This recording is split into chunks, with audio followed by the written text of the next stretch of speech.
नमस्कार, मैं हूं देवांशु। आप देख रहे हैं न्यूज़ फॉर नेशन। बिहार में विधानसभा के चुनाव होने हैं और तमाम राजनीतिक पार्टियों ने अपने अपने स्तर से तैयारी कर ली है। तो वहीं बिहार की एक पार्टी है जनतांत्रिक विकास पार्टी, जो कि अपने स्तर पर बिहार में तैयारी कर रही है और लगातार सीएम नीतीश कुमार की पार्टी यानी कि जेडीयू के खिलाफ बिगुल फूंक रही है। हमारे साथ बात करने के लिए जनतांत्रिक विकास पार्टी के राष्ट्रीय अध्यक्ष अनिल कुमार सिंह है। किस तरीके से आप आगामी विधानसभा चुनाव में उतरने जा रहे हैं, किन किन मुद्दे जो हैं वो बिहार के आपके अनुसार प्राथमिकताओं में होंगी? देखिए, हम बिहार की 243 सीट पर ही चुनाव लड़ने की तैयारी कर रहे हैं और हम लोग लड़ेंगे।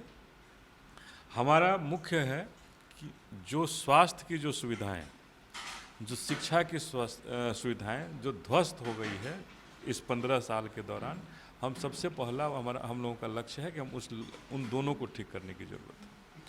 और हमारे पार्टी का मुख्य ये है कि शिक्षा और स्वास्थ्य एक तरह का होना चाहिए, चाहे वो कोई भी हो, एक तरह का शिक्षा और स्वास्थ्य होना चाहिए। वीआईपी व्यवस्था नहीं होनी चाहिए किसी के लिए भी। तो हम एक तरह की शिक्षा और एक तरह के अस्पतालों के लिए हम लोग काम करना चाहते हैं और उसी के तहत हम आगे चुनाव की तैयारी भी कर रहे हैं।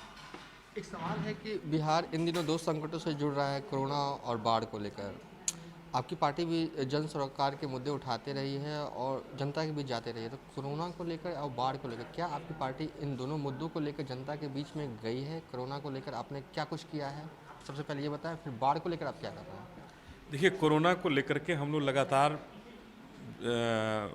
सरकार पर हम लोग सवाल उठाते रहे हैं और सरकार की तमाम व्यवस्थाएं, चूँकि मैं अभी लगातार कहते रहा हूं कि हमारे गुमशुदा मुख्यमंत्री जी ये गुमशुदा हैं। जब बिहार में जब मुख्यमंत्री पद की शपथ ली थी तो उन्होंने संकल्प लिया था कि हम बिहार की रक्षा करेंगे, बिहारियों का रक्षा करेंगे, लेकिन वहाँ ये हर कदम पर फेल होते हैं और अपने गुमशुदा हो जाते हैं। जब जब बिहारियों को ज़रूरत पड़े, कोरोना काल में ज़रूरत है कि आप आकर के अस्पतालों की व्यवस्था को देखिए, कैसे बदहाल है अस्पताल, दवाइयाँ नहीं मिल रही हैं, लोगों को बेड नहीं मिल रहा है।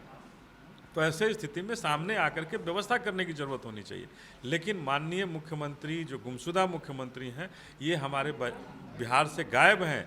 कहीं भी इनके पार्टी के लोग ये वर्चुअल रैली कर रहे हैं कि वोट कैसे दिलवाना है, लेकिन कहीं ये वर्चुअली ये नहीं बताया कि किसी अस्पताल को झांकने की ज़रूरत नहीं समझ रहे हैं कि हम 10 गो अस्पताल को देख सकते हैं। नहीं देख रहे हैं, क्यों नहीं देख रहे हैं? आप शुरू से ही नीतीश के खिलाफ रहे हैं, लेकिन सवाल यह है कि बिहार में नीतीश का विकल्प है क्या? आप महागठबंधन में जाते नहीं हैं, तेजस्वी यादव को मानते हैं कि वो विकल्प हो सकते हैं? देखिए, मैं विकल्प ये नहीं कहता हूँ कि नीतीश, अगर 15 साल में जो व्यक्ति कुछ नहीं किया वो कैसे हमारा विकल्प हो सकता है, कैसे बिहार को नेतृत्व दे सकता है? साहब, विकल्प हमेशा खुला रहता है और विकल्प तैयार हो सकता है। अगर तेजस्वी जी भी अगर तैयार हो सकते हैं तो तैयार हो सकते हैं, ऐसा नहीं है कि नहीं हो सकता है। लेकिन जो व्यक्ति 15 साल रहने के बाद हर एंगल में, हर डेवलपमेंट क्षेत्र में हम पिछड़ गए हैं, पीछे चले गए हैं, तो हमारे कहाँ हम इनके साथ रहकर कहाँ बिहार आगे जा सकता है? अगर महागठबंधन से बुलावा आता है तो आप जाएंगे? देखिए, अभी हम अपने ये पर हम लोग पूरे बिहार में चुनाव की तैयारी कर रहे हैं। अभी किसी बुलावा पर हम नहीं ध्यान दे रहे हैं, हम अपने क्षेत्र में लगे हैं और लोगों को कैसे कोरोना में दिक्कत हो रहा है, कोरोना काल में दिक्कत हो रहा है, कैसे डॉक्टर मर रहे हैं, जो कोरोना काल में हमारे भगवान हैं वो मर रहे हैं, लेकिन बिहार की सरकार कहीं कोई ध्यान नहीं दे रही है। इन्होंने कहा था कि 1-1 करोड़ रुपया देंगे, तो डॉक्टरों को तो सबसे पहले, अगर वो हमारे सिपाही हैं, वो शहीद हो रहे हैं, तो उन शहीदों को सबसे पहले तो हमें 2 शब्द बोलना चाहिए था संवेदना का, वो भी ये सरकार नहीं बोल पा रही है। इन्होंने 1 करोड़ रुपया देने की बात कही थी, वो भी नहीं दे पा रहे हैं।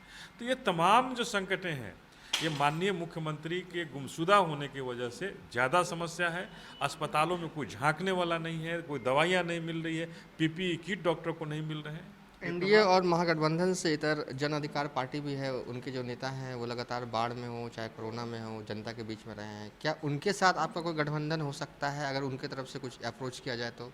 देखिए, गठबंधन का दौर, क्योंकि ये भी तो आप मानते हैं ना कि चुनाव में अगर आप अकेले लड़ते हैं तो उसका क्या मतलब है? आप सिर्फ एक वोट कटवा पार्टी बनकर रह जाइएगा। देखिए, हम लोग गठबंधन का ये जरूर खोल के रखे हैं, लेकिन अभी जो संकट है, मैं अभी इस कोरोना काल और जिस तरह से बाढ़ में बिहार डूबा हुआ है, हम लोग नहीं चाहते हैं कि अभी चुनाव हो।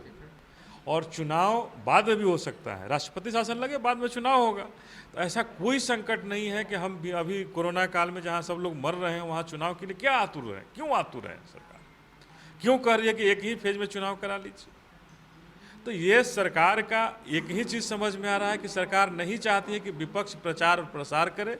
हम अपने प्रचार प्रसार वर्चुअल रैली में लगे हुए हैं, हम कर लेंगे और जनता को गुमराह करेंगे और जनता को गुमराह करके हम फिर से कुर्सी हथिया लेंगे।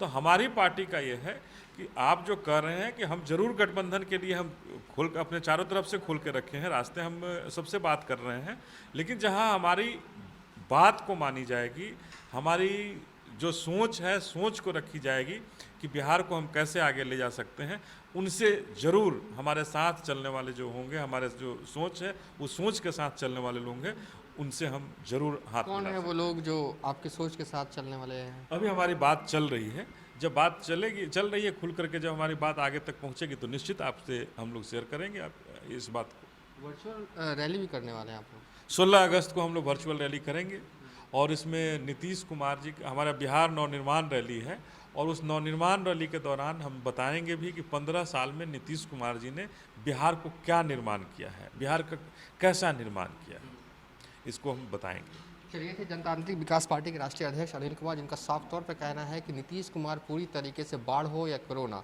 उन दोनों मुद्दों को लेकर फेल हो चुके हैं, वो गुमशुदा हैं, उन्हें बिहार की जनता की कोई फिक्र नहीं है। साथ ही अनिल सिंह ने बताया कि ये बिहार विधानसभा चुनाव फिलहाल नहीं चाहते हैं ऐसे नाजुक वक्त में। फिलहाल अभी तक के लिए इतना ही। आप देखते रहिए न्यूज़ फॉर नेशन।